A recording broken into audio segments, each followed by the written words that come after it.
Et si le président était le principal responsable de la crise politique actuelle ?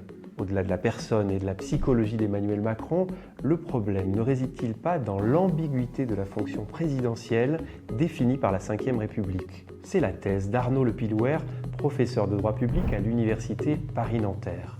En réalité, ce qui se passe après les élections législatives de 2024, c'est que Emmanuel Macron cherche à endosser le rôle que jouent les chefs d'État parlementaires chez nos voisins, je pense en particulier au président de la République italienne, qui, suite à des élections législatives, cherche une majorité qui serait suffisamment solide pour porter un gouvernement aux affaires. En réalité, il ne joue pas ce rôle d'arbitre, il joue le rôle d'un chef de parti, d'un chef d'un camp qui souhaite continuer à gouverner. En nommant systématiquement des premiers ministres proches de son camp depuis la dissolution, Emmanuel Macron ne semble pas incarner l'arbitre neutre défini par la Constitution de 1958.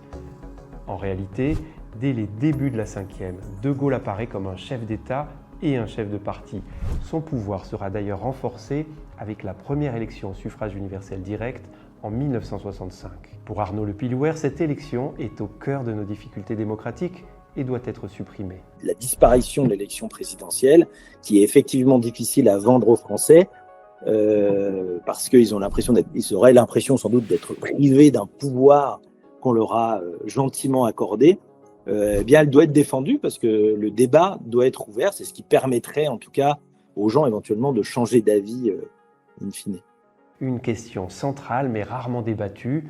Pour aller plus loin, je vous recommande l'analyse très argumentée d'Arnaud Lepilouer sur notre site de Conversation France.